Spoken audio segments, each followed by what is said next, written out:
This week, we honor Dr. Laura Mattia as an amazing Suncoast woman. She's a professor, a researcher, an author, and an advisor, and the mother of four, and her college major was in psychology. She wanted to help people, but then real life intervened, and she needed to earn enough money to support her family. That was 2 boys at the time. Welcome, Laura. Thank you We're so so much. happy to have you here. I'm happy to be here. So what happened when you started looking for a well-paying job? Well, I mean, I went to the papers, and there I saw tons of jobs for CPAs, finance, accountants, and I said, you know, I've always been okay in math. I think I'm going to major in finance. And so I went back and got an MBA in finance and accounting. And you rose to the top of your field. Wall Street, the corporations, the whole deal. And you weren't happy? Yeah, no, I did pretty well. And it wasn't that I was miserable. That wasn't the case. I just really wasn't feeling fulfilled because I always thought I was going to make a difference in people's lives. That was kind of my thing. I was going to go out and help people. And so I started thinking about how I could marry my financial acumen with my need to help people and decided that I would go and become a CFP. Now, after I did that, I found out how kind of messed up this industry is as well, and decided that I really wanted to help change the industry. So tell us what you're doing now.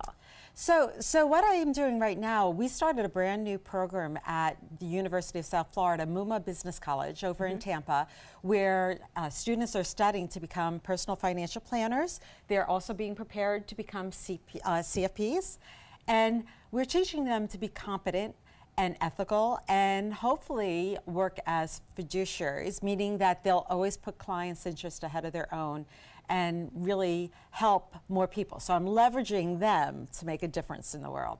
I'm also doing something else though. I'm also working with women. That was actually my dissertation thesis was on women and money, trying to encourage more women to also become more financially engaged. And you work with women at the Women's Resource Center, I know, several other places, Spark, for instance. Yes, we need to inspire them because, you know, financial decisions are really inherent in all our major decisions, right? So we need to get more women engaged in making decisions, not just in their families, but in the community and in society and in the world, because that's where women will start actually having a voice at the table. So you really are happy now, and you found love again. Yes, I did. You got married again, and you have 4 children now. Yes. Oh, yeah, I have my rocks in my head. 2 boys first, and now you've got 2 girls. And meanwhile, you have been working the entire time.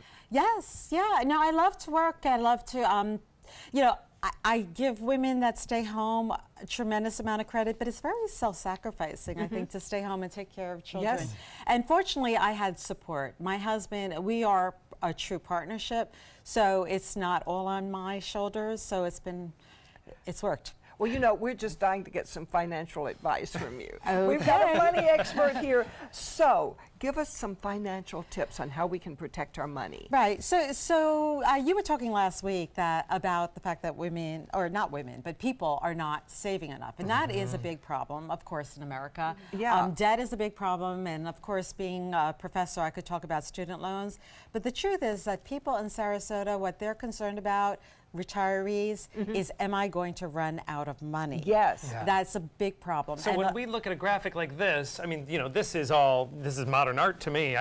So what is something like this to help explain? So a lot of people understand that I should not put all my eggs in one basket, and I should diversify. And so what we see oftentimes is people diversify. Okay, fine, they're not all in one business or all in one industry, perhaps, but they still are in the same kind of asset class, the same pattern of behavior, the similar investments that are all doing the same thing. People come in and they'll say, I have dividend paying stock. Okay, fine.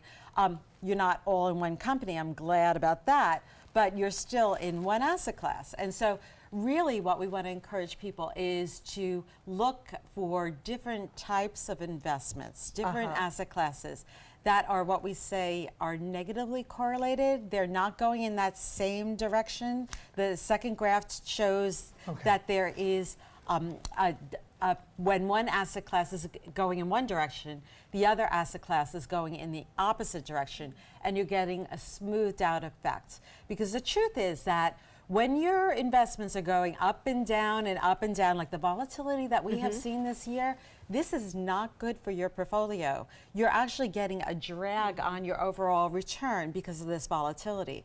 And that's one of the things that we actually, as investment professionals, we're focusing more on the volatility and reducing that than we are on return. We can manage volatility. We can't manage return. I mean, returns, it's going to either happen or not. Right. It's very uncertain. Give us an example of two different asset classes, just so we can kind of wrap. U.S. stock market versus international stock market. Gotcha. So if you put all of it into the U.S. stock market and there's something bad in the U.S. stock market, all of it's going down. Right.